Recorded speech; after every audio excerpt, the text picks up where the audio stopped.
My name is Akshay Shah. I'm the Group Executive Director at Silafrica. I've been doing this job for about 30 years. The company is 60 years old though.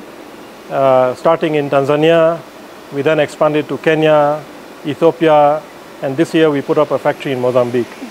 Briefly take us through what happens here at Silafrica. So Silafrica is in the business of making recyclable plastic packaging for a healthy planet. We believe that packaging is necessary, but it should not harm the environment. And over the 60 years where we have reached today is 30% of the raw material that we use to make packaging is actually recycled plastic. By next year, we expect to cross 40%, and in the next 5 years, our aim is to cross 60%. And you've seen a shift from linear economy to circular economy. What's motivating that? So we need to go back to the Industrial Revolution when the linear economy kind of came into being, which was essentially a process where you take raw material from the earth, convert that into manufacturing, such as making packaging, which is then used to sell the product that is put into the packaging. And once that product is consumed, then that packaging goes back into the environment in the form of garbage in landfills and dump sites and in the natural environment. This has happened for at least a couple of 100 years. And the result is that our environment is dirty, it is polluted, it is affecting the biodiversity. So we cannot continue with this because we are destroying the planet.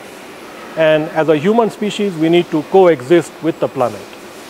So therefore, the need to go into recycling came up several years ago when people started saying, can we not make this waste back into a new product? Which is fine. I think a recycling economy is good to have, but I believe it is a stepping stone to the ultimate way to protect the planet and protect the economy, which is circular economy. And the easiest way to think about circular economy is, you know how they say, I guess in the sort of ancient times, the Hammurabi times, an eye for an eye, a tooth for a tooth. Well, in the circular economy, it should be a bottle for a bottle, all right? Or a cup for a cup, or a crate for a crate, or a bag for a bag. If we achieve that, there is no need to see any packaging waste in the environment. And solution is a very important aspect of waste management and circular economy. Where is Silafrica in it?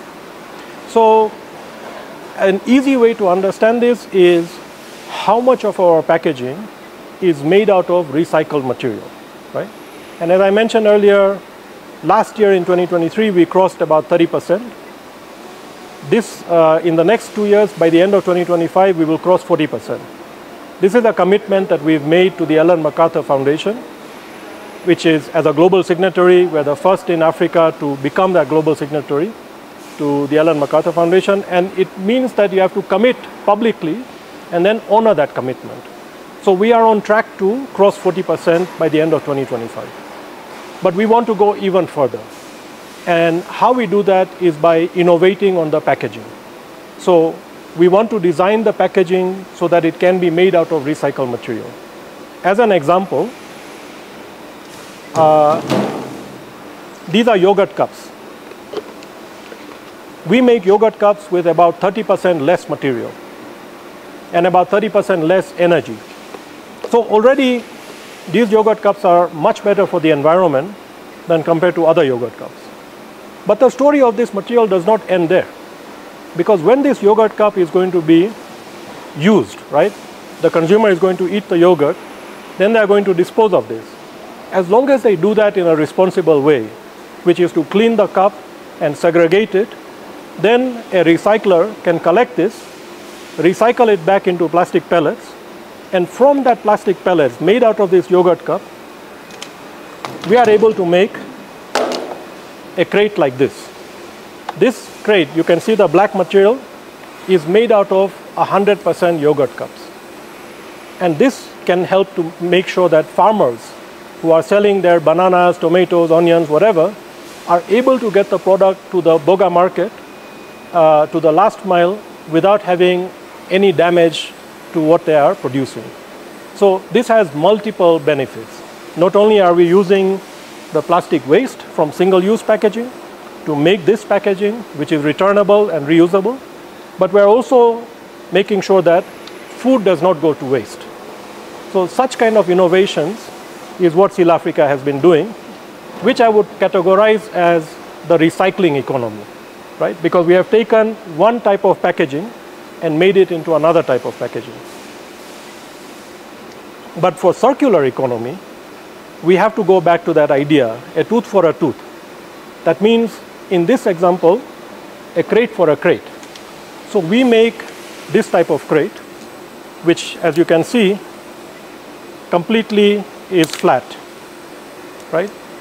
And this crate can be used for fruit and vegetable packaging and selling it locally or exporting it. When it is assembled, it will be like this. It is extremely lightweight, but yet very strong when you stack multiple crates on top of each other. What is the advantage of this? It provides a lot of ventilation so that the fruit or vegetable can remain fresh for longer. But the best part is that when this crate has done its job, right, when that fruit or vegetable has been delivered, you can fold it back and return it, and then reuse it. And at some point when the crate gets damaged, guess what? We can recycle it and make it into a new crate.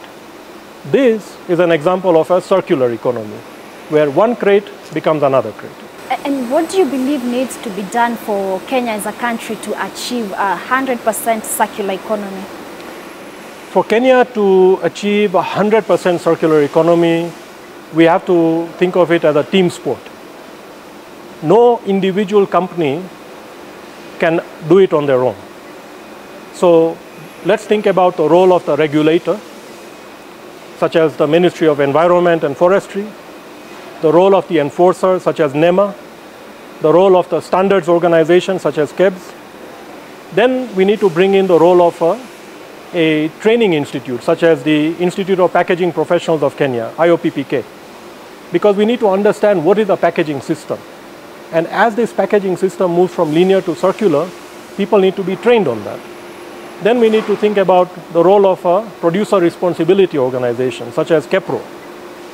KEPRO will collect EPR fees, extended producer responsibility fees, from the packaging users based on the quantity of packaging that they put into the market, and then use that money to give it to the recyclers and to create awareness and impact activities.